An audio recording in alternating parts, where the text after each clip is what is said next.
Assalamualaikum warahmatullahi wabarakatuh. Nama saya Wafidin Ilhaq, NIM 17060059. Pada kesempatan kali ini saya akan mereview jurnal pendukung untuk penelitian saya yang berjudul Tourism and Regional Income Inequality Evidence from China. Baiklah, masuk pada poin pertama, yaitu pendahuluan. Pembangunan pariwisata secara luas diakui sebagai instrumen pasar positif untuk mendorong pertumbuhan ekonomi. Manfaat pariwisata yang melimpah untuk mempengaruhi banyaknya kegiatan ekonomi lainnya, memperkuat pengaruh positif pariwisata terhadap pertumbuhan ekonomi. Ketimpangan regional yang meningkat masih terjadi di banyak negara di seluruh dunia. Di Cina ada kesenjangan regional yang besar yang mencerminkan penurunan bertahap dalam tingkat pembangunan dari kawasan timur ke barat dan dari kawasan pasar ke pedalaman dalam hal PDB real. Tujuan dari jurnal ini juga adalah untuk membangun hubungan teoritis antara pengembangan pariwisata dan mempersempit ketimpangan pendapatan daerah tersebut dan memberikan bukti empiris berdasarkan kasus dengan 30 provinsi yang ada di negara Cina. Tinjauan literatur pengembangan pariwisata dan ketimbangan regional, a theoretical foundation.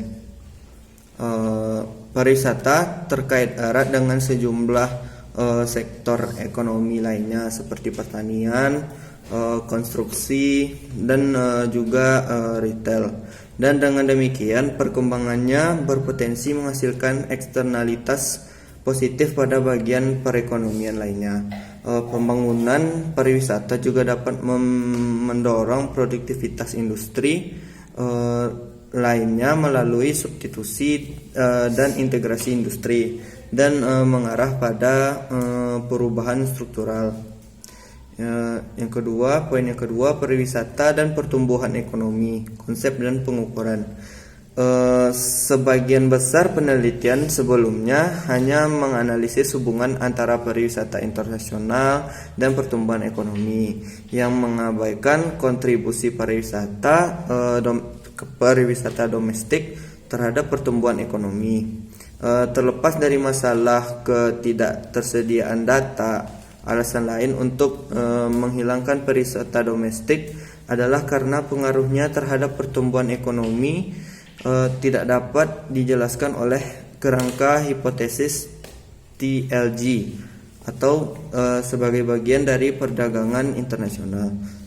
Poin yang ketiga, ini pariwisata di ketimpangan regional. Pariwisata mengurangi ketimpangan regional. Daerah pinggiran yang miskin biasanya memiliki daya tarik pariwisata yang berlebih, yang cenderung mendistribusikan pembangunan dari pusat industri ke daerah tertinggal. Dan pariwisata memperbesar ketimpangan tersebut.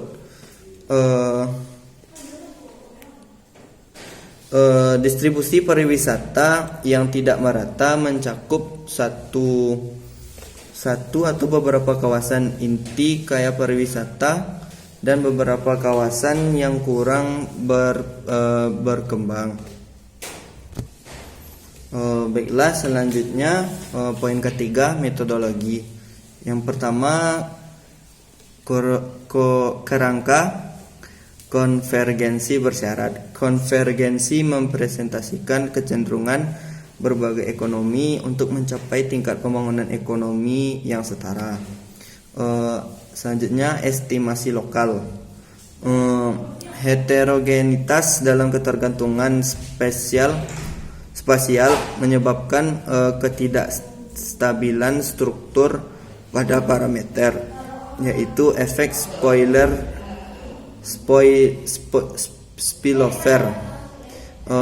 dapat bervariasi antar wilayah, berbeda dengan modal global di mana koefisien regresi adalah invarian lokasi. Koefisien dibiarkan bervariasi dari satu wilayah ke wilayah lain dalam estimasi lokal yang didukung oleh ketergantungan spasial antar tetangga. Estimasi lokal oleh karena itu sangat berguna untuk mengidentifikasi heterogenitas dan oleh karena itu sangat berguna untuk memberikan implikasi praktis dengan memvisualisasikan koefisien regresi lokal. Selanjutnya, sumber data dan deskripsi variabel. Penelitian ini menggunakan data tahunan dari 30 provinsi di negara Cina dari tahun 1997 hingga 2010. Karena tidak tersedianya data terkait untuk kota madya Chongqing, maka penelitian ini dikeluarkan dari penelitian yang lain. Yang keempat, bukti deskriptif. Bukti konvergensi absolut terjadi penurunan ketimpangan pendapatan daerah. Namun beberapa perekonomian mungkin mencapai kondisi mapan pada tingkat ekonomi yang cukup rendah sehingga konvergensi absolut tidak ada terjadi. Selanjutnya, estimasi modal global. Untuk menguji apakah pengembangan pariwisata merupakan faktor konvergensi kondisional yang efektif, studi ini memperkirakan 3 model yang berbeda dengan program MATLAB. Yang pertama, model konvergensi bersyarat tanpa variabel pengembangan pariwisata, yakninya pengembangan pariwisata. Yang kedua, model konvergensi bersyarat yang mencakup variabel pengembangan pariwisata. Dan yang ketiga, mengingat bahwa di negara besar seperti Cina. Selanjutnya, efek spasial global. Dalam model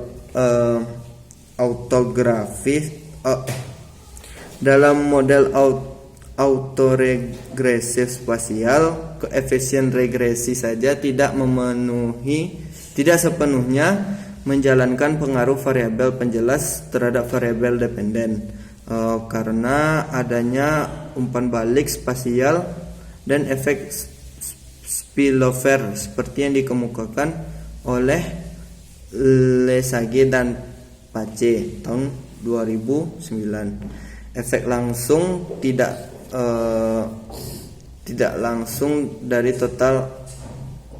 total dapat dihitung untuk mengukur dampaknya. Baiklah, selanjutnya poin terakhir, yakni kesimpulan dan implikasi kebijakan.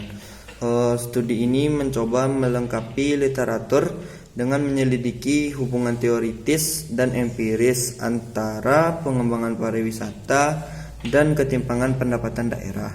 Dari perspektif ekonomi industri, mekanisme teoritis tentang bagaimana pariwisata mempengaruhi daerah ketimpangan pendapatan diidentifikasi. Perubahan produktivitas yang disebabkan oleh limpahan vertikal atau antar industri. Pariwisata dikenal sebagai mediator dalam prosesnya, sedangkan tingkat pembangunan ekonomi ditemukan sebagai moderator. Dengan menerapkan model konvergensi kondisional